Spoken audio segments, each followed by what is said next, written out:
નમસ્કાર વિદ્યાર્થી મિત્રો, આગળના ધોરણની અંદર ત્રિકોણમિતિના પાયાના ખ્યાલો તમે મેળવી લીધા છે કે કોઈ એક કાટકોણ ત્રિકોણમાં લઘુકોણના માપના આધારે જો બે બાજુઓના ગુણોત્તર લેવામાં આવે તો એ ગુણોત્તર કયા વિધેય દર્શાવે છે એ તમને ખ્યાલ છે.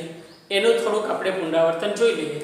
તો અહીંયા આપણી પાસે ત્રિકોણ ABC ની અંદર બે ખૂણો કાટખૂણો લીધો છે અને એ ખૂણાનું માપ થીટા લીધું છે. હવે આ થીટા એ ખૂણો દર્શાવે છે, એ ખૂણાનું માપ થીટા છે. એ ખૂણાની સામેની બાજુ એ BC બાજુ થશે, એટલે કર્ણ અને એની સાથે જે બનાવે છે, ટૂંકમાં જે ખૂણો બને છે એ બે બાજુ સિવાયની ત્રીજી બાજુ એટલે સામેની બાજુ. ખૂણા જે બે બાજુથી બને એમાં એક બાજુ કર્ણ છે, તો એના સિવાયની બીજી બાજુ જે છે એને પાસેની બાજુ તરીકે ઓળખીએ છીએ. આમ આપણે કાટકોણ ત્રિકોણની અંદર ત્રણ બાજુ થઈ, પાસેની બાજુ, સામેની બાજુ અને કર્ણ. હવે આ બાજુઓનો જો આપણે ગુણોત્તર લઈએ, એટલે કે બે બે બાજુઓનો ગુણોત્તર લઈએ તો આપણને ટોટલ 6 ગુણોત્તર મળે છે. કયા 6 ગુણોત્તર મળે છે? તો કે પહેલો ગુણોત્તર આપણે લઈએ કે સામેની બાજુ અને કર્ણનો ગુણોત્તર લઈએ. સામેની બાજુને ટૂંકમાં સાબા તરીકે લખીએ, પાસેની બાજુને ટૂંકમાં પાબા તરીકે લખીએ. તો પહેલો ગુણોત્તર સામેની બાજુ છેદમાં કર્ણ, જેને સાઇન વડે દર્શાવવામાં આવે છે, અને બાજુમાં જે થીટા લખેલો છે એ જે તે ખૂણાનું મૂલ્ય છે. એટલે કે આ ખૂણાના મૂલ્યના સાઇન મૂલ્ય એ મૂલ્ય સામેની બાજુ અને કર્ણ જેટલું, કર્ણના ગુણોત્તર જેટલું થાય છે. બરાબર. બીજું, પાસેની બાજુ અને કર્ણનો ગુણોત્તર, તો એનું મૂલ્ય કેટલું થાય છે? તો ત્રિકોણમિતિનું બીજું વિધેય જે છે cos, એ ખૂણાના cos મૂલ્ય જેટલું થાય છે. એટલે કે cos થીટા, આને વચ્ચે છે sin થીટા. સામેની બાજુ અને પાસેની બાજુ એનો ગુણોત્તર એને tan થીટા તરીકે ઓળખીએ છીએ, અને એના ખૂણાના મૂલ્યો એ tan થીટા જેટલું થઈ છે. એટલે સામેની બાજુ અને પાસેની બાજુની બે બાજુઓના ગુણોત્તરનું મૂલ્ય એ આ ખૂણાના tan મૂલ્ય જેટલું થાય છે. tan નું પૂરું નામ ટેન્જેન્ટ છે, એ તમને ખ્યાલ છે. હવે આ ત્રણ જે વિધેયો છે એને જો ઉલટાવીએ તો પહેલો આ થશે કર્ણ છેદમાં સામેની બાજુ, તો એ કર્ણ છેદમાં સામેની બાજુ એ થયું કોસેક થીટા. એનો અર્થ કે sin ના મૂલ્ય જે ગુણોત્તર છે એ ઉલટાવાથી આપણને કોસેક મળે છે. તો આનો અર્થ શું થયો કે sin અને કોસેક એ પરસ્પર વ્યસ્ત થશે.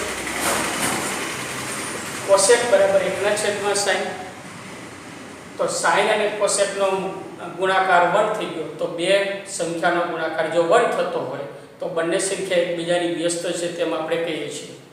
અહીંયા sin અને cosec એકબીજાની વ્યસ્ત થશે. એટલે કે sin બરાબર 1 cosec બરાબર 1/sin, તો એવી જ રીતે sin બરાબર 1/cos cosec લખી શકીએ આપણે. cos વિધેયના ગુણોત્તરને ઉલટાવો એટલે કર્ણ છેદમાં પાસેની બાજુ, તો એ વિધેય થશે sec થીટા. એટલે કે sec અને cosec cos થીટા પરસ્પર વ્યસ્ત થશે. એટલે sec બરાબર 1/cos અને cos થીટા બરાબર 1/sec થીટા. બંનેનો ગુણાકાર 1 થશે. એટલે કે sec અને cos પરસ્પર વ્યસ્ત છે. tan નો ગુણોત્તર ઉલટાવીએ તો પાસેની બાજુ છેદમાં સામેની બાજુ, જેને cot થીટા વડે આપણે ઓળખીએ છીએ.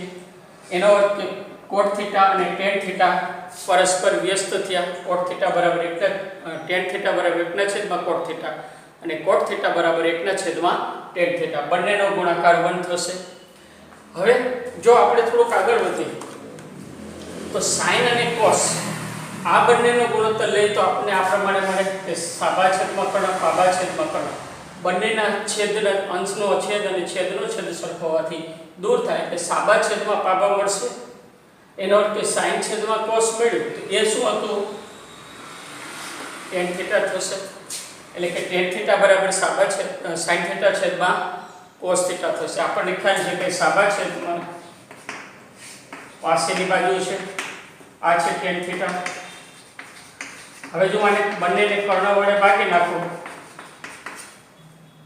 તો સાબા છેદમાં કર્ણ એટલે sin થીટા, પાસેની બાજુ છેદમાં કર્ણ એટલે cos થીટા. તો આમ tan થીટા બરાબર મળ્યું sin થીટા છેદમાં cos થીટા. એવી જ રીતે cot થીટા બરાબર cos થીટા છેદમાં sin થીટા આપણને મળે છે। હવે આનાથી આગળ થોડા બીજા સૂત્રો આપણે જોઈ લઈએ।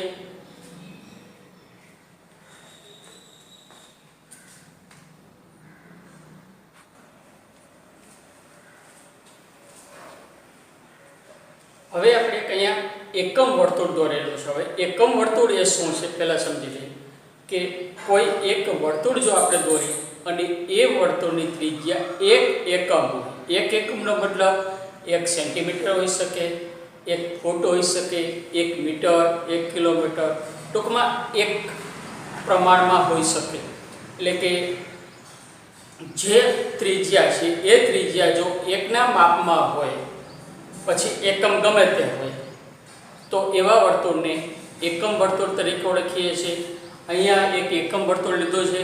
આ એકમ વર્તુળ એવું છે કે જેનું કેન્દ્ર અક્ષના યામાક્ષોના ઉગમ બિંદુ તરીકે લીધું છે। એટલે x અક્ષ અને y અક્ષ આપણે દોરી તો એનો જે ઉગમ બિંદુ છે એ ઉગમ બિંદુને વર્તુળનું કેન્દ્ર લીધું છે અને એ વર્તુળના કેન્દ્રથી એક માપ જેટલી ત્રિજ્યા લઈને આપણે વર્તુળ દોર્યું છે। O થી B, O થી C, O થી D કે O થી A બધાનું માપ 1 એકમ હશે। બરાબર। વર્તુળના કોઈ પણ બિંદુ ઉપર માપ લેશું તો એ બધી જ વર્તુળની ત્રિજ્યા થશે જેનું માપ 1 એકમ હશે। હવે ધારો કે વર્તુળ ઉપરનું કોઈ એક બિંદુ P છે જે AB બિંદુ દર્શાવે છે। P બિંદુનું અહીંથી અહીંયા સુધીનું અંતર એટલે A થી P નું અંતર ધારો કે x છે। એટલે કે ચાપ થઈ x। બરાબર। ચાપ થઈ ગયું x। અહીંયા x એ x અક્ષના ઉપરના આપણે જે બિંદુ લઈએ xy એમાંનો x નથી। આ x એ અત્યારે જે આગળ આપણે થીટા લીધો હતો એની જેમ અહીંયા થીટા દર્શાવે છે। એટલે કે ખૂણો દર્શાવે છે રેડિયન માપમાં। તો x ચાપ લંબાઈ વાળું બિંદુ P ધારો કે અહીંયા છે તો P ના યામ PAB છે। આ ખૂણો x છે। P ના સ્થાન P માંથી આપણે જો x અક્ષ ઉપર લંબ દોરીએ અને એ લંબપાત બિંદુ ધારો કે m છે તો m ના યામ A0 હશે। બરાબર। અને O થી m નું અંતર a હશે। P થી m નું અંતર b હશે। અહીંયા જે y યામ છે તે કારણ કે આની ઉપર લંબ દોરો એટલે અહીંયા જે થાય એ જ b માપ હશે અને આ લંબચોરસ હોવાને કારણે સામસામેની બાજુ સરખી થશે। હવે આ કાટકોણ ત્રિકોણ બનશે લંબપથ દોર્યો છે એટલે તો એ લંબપથ દોરેલો છે તો એમાં જો આપણે આગળના સૂત્ર પ્રમાણે વિચારીએ તો sin x બરાબર શું થશે આ ત્રિકોણમાં તો કે સામેની બાજુ છેદમાં કર્ણ એટલે કે b ના છેદમાં 1 બરાબર b થશે। અને cos x બરાબર શું થશે તો કે પાસેની બાજુ છેદમાં કર્ણ એટલે એ થશે। પાસેની બાજુ છેદમાં કર્ણ। કર્ણ એ કેટલા માટે કે એકમ વર્તુળ છે એટલે O થી એ વર્તુળની ત્રિજ્યા છે। હવે અહીંયા જો આપણે x અક્ષથી શરૂઆત કરીએ ખૂણાથી અહીંયા આપણે જોયું કે A થી P x લંબાઈનો ચાપ છે એટલે એના દ્વારા જે ખૂણો બને એ x રેડિયન માપનો હશે। ધારો કે અહીંયા આ મૂલ્ય 0 નું છે 0 રેડિયન છે। x અક્ષ સાથેનો ખૂણો 0 રેડિયન થશે। 0 રેડિયન થશે તો આના પ્રમાણમાં જો આ જે બે માપ લખાય એ માપ પ્રમાણે જો અહીં લખી નાખું તો મારે અહીંયા હું લખી શકું કે a ની જગ્યાએ મૂકી શકું cos x, b ની જગ્યાએ મૂકી શકું sin x। એટલે p બિંદુ PAB સ્વરૂપે લખી શકાય, p cos x sin x સ્વરૂપે પણ લખી શકાય। શરત એટલી એકમ વર્તુળ હોવું જોઈએ। જો ત્રિજ્યા જુદી હોય તો અહીંયા ત્રિજ્યાનો ગુણાકાર આવે છે। હવે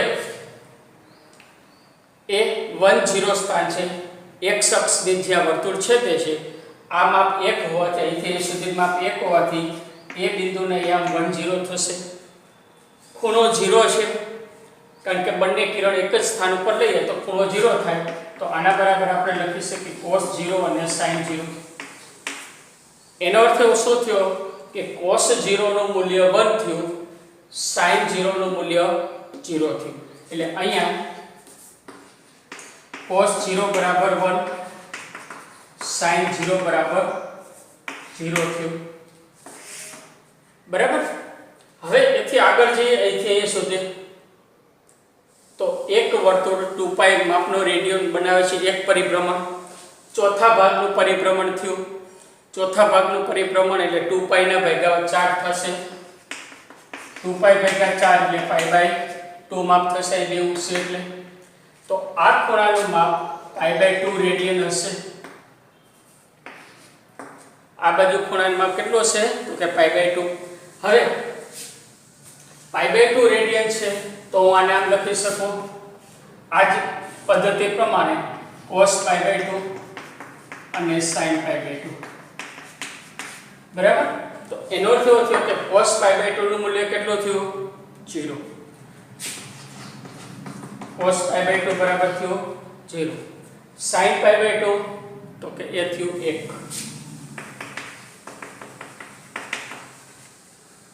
બરાબર. હવે અહીંયાથી આગળ જઈએ તો અહીંયા વર્તુળનું અડધું પરિભ્રમણ પૂરું થાય છે એટલે 2π ભાગ્યા 2 અડધું જ પરિભ્રમણ એટલે થયું π રેડિયન. તો આ થશે π રેડિયન. તો આના બરાબર હું લખું તો c cos π sin π લખી શકાય. મતલબ કે cos π બરાબર થયું -1 અને sin π બરાબર થયું 0. તો અહીંયા હું લખું cos π બરાબર -1 sin π બરાબર 0. બરાબર. આ ભાગ આ સ્થાન ઉપર કેટલા રેડિયન થશે તો કે 2π ના 4 ભાગ 3 ભાગ થયા. 2π માપ છે એમાંથી 4 માંથી 3 ભાગ આપણે લેવાના છે કારણ કે 1 2 ને 3 ભાગ થયું તો એ થશે 3π/2 રેડિયન માપ આ સ્થાન ઉપર થશે. બરાબર. તો હવે 3π/2 રેડિયન સ્થાન પ્રમાણે આને જો આ પ્રમાણે લખો તો અહીંયા લખાય cos 3π/2 અને sin 3π/2. બરાબર. તો એનો અર્થ કે cos 3π/2 નું મૂલ્ય થયું 0, sin 3π/2 નું મૂલ્ય થયું -1. તો અહીંયા cos 3π/2 બરાબર 0, sin 3π/2 બરાબર -1. ફરીથી અહીંયા આવીએ એક પરિભ્રમણ પૂરું થયું, ખૂણો થયો 2π. આજ cos 2π sin 2π. cos 2π નું મૂલ્ય 1, sin 2π નું મૂલ્ય થઈ જશે 0. એક પરિભ્રમણ પૂરો કરતા 0 ની જગ્યાએ પછી થશે 2π એટલે 0 હતું ક્યાં થઈ જશે 2π. બરાબર. આગળ ફરીથી પાછા આમ જાઓ પરિભ્રમણ કરતા આવો તો બીજા 4π થશે. 4π આગળ પાછળ હતી એની કિંમત રિપીટ થશે. તો આ જે ખૂણાઓ મળ્યા છે ખૂણાઓના સ્થાન પાસે sin cos ના મૂલ્યો એ મૂલ્યો કયા સ્થાન છે તો કે એકમ વર્તુળના 4 ચરણ જે પડે છે ચરણના શિરોબિંદુઓ પાસે થયા. બરાબર. ખૂણાઓ પાસે તો એ પાદ બિંદુઓ જે થશે આ 4 બિંદુઓને પાદ બિંદુઓ તરીકે ઓળખીએ છીએ. આ પાદ બિંદુઓ પાસેના મૂલ્યો થયા. હવે આ મૂલ્યોમાં આપણે જોઈ શકીએ જો કે cos નું મૂલ્ય 1 થી 0 થયું, 0 થી -1, -1 થી પાછો 0 થયું અને 0 થી પાછો 1 થશે કારણ કે અહીં આપણે આવશું ત્યારે 1 થઈ જશે. બરાબર. જો હું એ લખું કે cos 2π નું મૂલ્ય પાછું થઈ જશે 1 અને sin 2π નું મૂલ્ય થઈ જશે પાછું 0 અને આ પ્રમાણે આપણને રિપીટ આગળ મળશે. એનો અર્થ કે cos નું મૂલ્ય વધુમાં વધુ 1 મળે છે અને ઓછામાં ઓછું ઓછા 1 મળે છે. એટલે અહીંથી અહીંયા સુધીના પરિભ્રમણ માર્ગ cos નો દર્શાવે છે. અહીંથી આ બાજુ આવશે -1 આવશે, -1 થી પાછું 1 આવશે કારણ કે જો અહીંથી આપણે અહીંયા મળ્યું પાછો ખૂણો અહીંયા બિંદુ અહીંયા લઈએ તો અહીંયા સ્થાન મળશે, બિંદુ અહીંયા લઈએ તો અહીંયા મળશે. બરાબર. તો આ પ્રમાણે cos -1 અને 1 ની વચ્ચે હશે તો sin માં વધુમાં વધુ 1 છે, ઓછામાં ઓછું -1. y અક્ષ ઉપરના બિંદુઓનું મૂલ્ય એ sin નું મૂલ્ય દર્શાવે છે. બરાબર. sin જે તે ખૂણાનું. હવે આ મૂલ્યો જે પાદ બિંદુઓ છે એના આધારે આપણે જોયું. હવે આમાંથી બીજું થોડુંક વિચારો આગળ. તો અહીંયા આપણે જોયું કે OMP કાટકોણ ત્રિકોણ થશે. બરાબર. OMP કાટકોણ ત્રિકોણ થશે. કાટકોણ ત્રિકોણ છે તો પાયથાગોરસનો સિદ્ધાંત પણ લાગે. તો પાયથાગોરસનો સિદ્ધાંત શું હતો? બે બાજુના વર્ગનો સરવાળો બરાબર કર્ણનો વર્ગ. બે બાજુનો એટલે a વર્ગ વત્તા b વર્ગ બરાબર થશે 1. a શું હતો તો કે cos x, b શું હતો તો કે sin x થશે. બરાબર. અહીં આપણે જો તો એનો શું થયો cos સ્ક્વેર x વત્તા sin સ્ક્વેર x નું મૂલ્ય કેટલું થઈ ગયું 1. હવે જો અહીંયા x ની જગ્યાએ થીટા લીધો હોય તો ખૂણો થીટા સ્વરૂપે આપણે લેવાનો છે. હવે અહીંયા આપણે રેડિયન માપ લીધો, અંશ માપ હોત તો શું થાય? તો મૂલ્ય તો આ જ મળશે, પાદ બિંદુઓ એ સ્થાન પર, પણ એ અંશ માપમાં લખાય. ધારો કે અહીંયા 0 નું અંશ માપ 0 જ રહેવાનું છે, π/2 નો અંશ માપ થશે 90. એનો અર્થ કે cos 90 અને sin 90 ની કિંમત આપણે અહીં લખવાની થાય. π એટલે 180 અંશ, 3π/2 એટલે 270 અંશ, બરાબર. અને 2π પચ્છું એટલે 360 અંશ. આ પાદકોણ જે છે એ પાદકોણ પાસે આપણે અહીંયા જોઈએ તો 0 પાસે એક કિંમત છે, તો એની સામે sin 0 ની કિંમત 0 છે. હવે sin ની કિંમત 0 ક્યારે ક્યારે છે? તો કે જો 0, π, 2π આ બધી કિંમત પાસે sin ના મૂલ્ય 0 છે. એટલે કે જો x બરાબર 0 પ્લસ π અથવા માઈનસ π બેમાંથી ગમે, અહીંથી આપણે આ દિશામાં આવે ઘડિયાળના કાંટાની વિરુદ્ધ દિશામાં તો પ્લસ π ખૂણો થશે. ઘડિયાળના કાંટાની દિશાથી જઈએ આ ખૂણો તો એ માઈનસ π ખૂણો થાય છે. આગળ આપણે શીખાશે. પછી પ્લસ માઈનસ 2π લઈએ કે પ્લસ માઈનસ 3π લઈએ, અનંત સુધી આપણે જઈએ.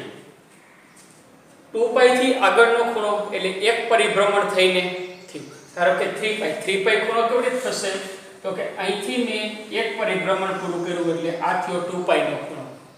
2π થી ફરીથી હું આગળ જાઉં અને અહીંયા પહોંચું એટલે કે દોઢ પરિભ્રમણ થયું તો એ થશે 3π, બરાબર.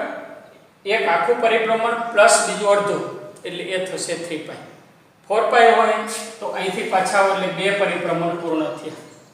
5π હોય તો પાછું અહીંથી આપણે જઈએ અને અહીંયા પાછા પહોંચીએ એટલે 5π નું મૂલ્ય થશે.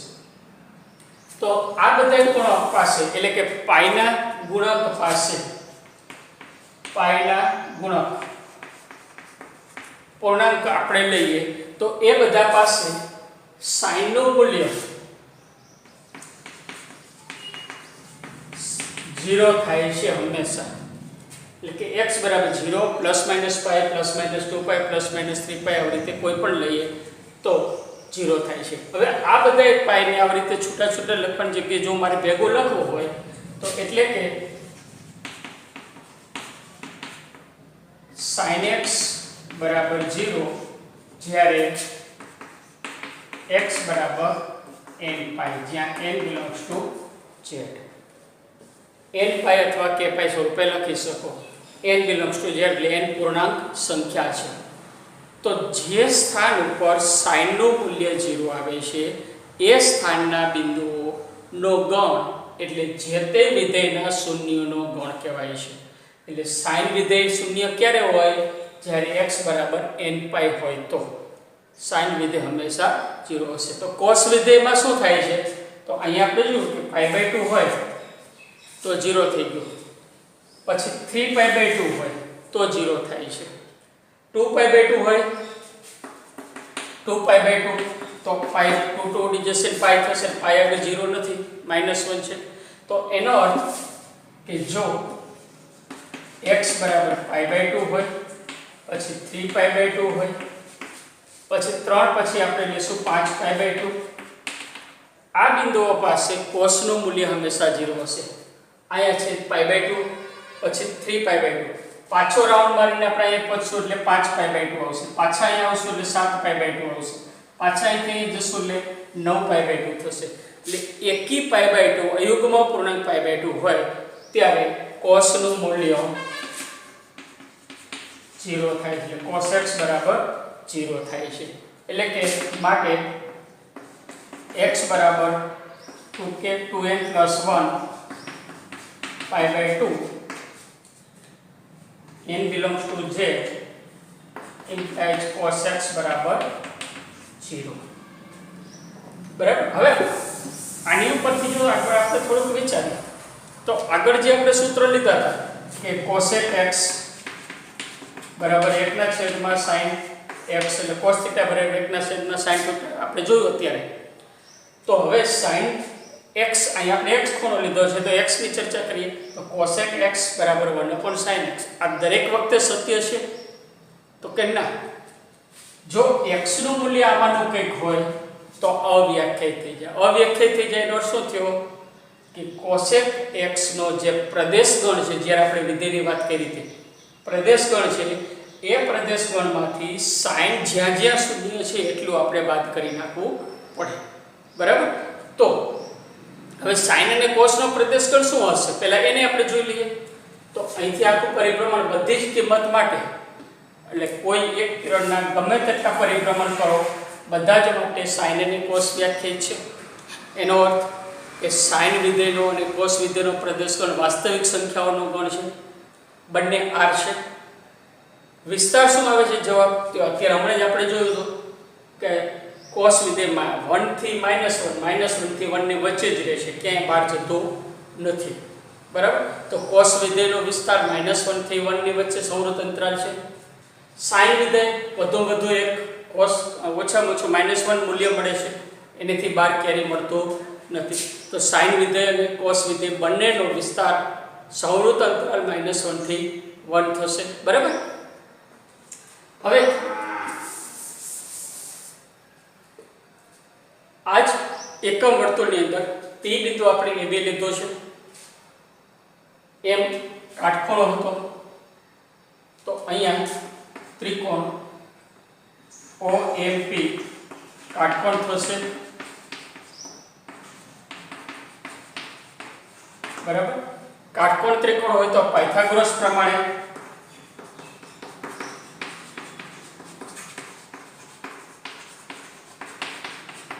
પાયથાગોરસના નિયમ પ્રમાણે શું થશે બંને બાજુના વર્ગનો સરવાળો એટલે a વર્ગ વત્તા b વર્ગ બરાબર કર્ણનો વર્ગ થશે કર્ણ છે OP નું માપ થશે કારણ કે એકમ વર્તુળ છે a એટલે શું હતું તો કે cos x એટલે cos square x વત્તા sin square x બરાબર થશે 1 તમે આગળ શીખી ગયા છો કે cos x એનો વર્ગ આ પ્રમાણે લખાય અથવા તો cos ની નિશાની ઉપર વર્ગ કરી જે તે ખૂણો લખવામાં આવે છે આ પ્રમાણે લખવાનું નથી cos x નો સ્ક્વેર આ લખવાનું નહીં આ બેમાંથી ગમે તે એક સ્વરૂપે આપણે લખી શકીએ છીએ તો cos square x sin square x બરાબર 1 તો હવે આના આધારે આપણે પાછા બીજા નવા સૂત્ર બનાવી શકીએ ક્યાં બને આપણે જોઈએ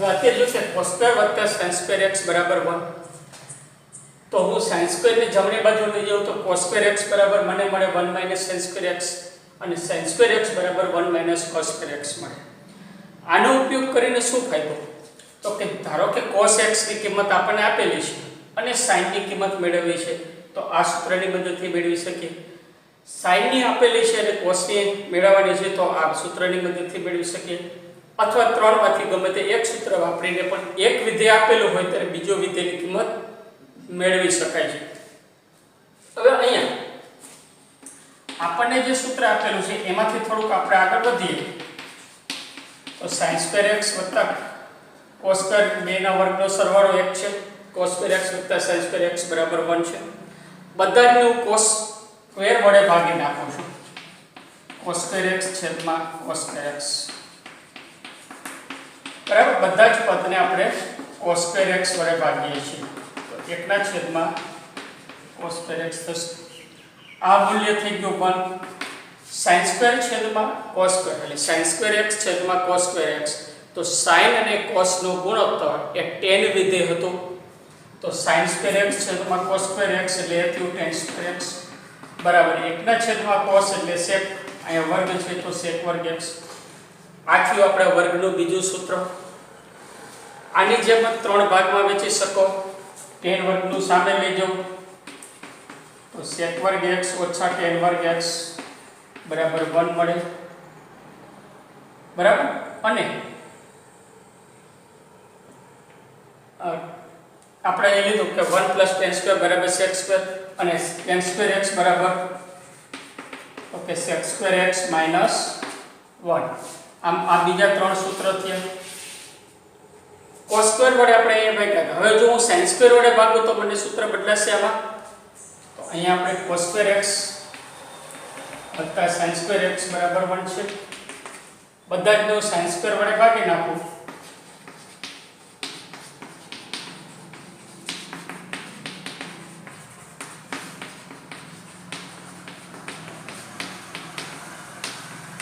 બરાબર.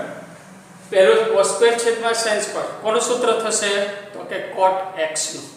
તો આ થશે cot x વર્ગ હોવાથી બંનેના વર્ગ લખી પ્લસ 1 બરાબર 1 ના છેદમાં sin સ્ક્વેર એટલે cos x સ્ક્વેર x. આ સાતમું પહેલા 3 બીજા 3 અને એક સાતમું સૂત્ર. 1 ને હું સામે લઈ જાઉં તો cot સ્ક્વેર x બરાબર મળશે cos x square x minus 1. બરાબર. હવે cot સ્ક્વેર ને હું સામે લઈ જાઉં તો cos x square x minus cot square x બરાબર થશે 1. બીજા 3 વર્ગના સૂત્ર થયા.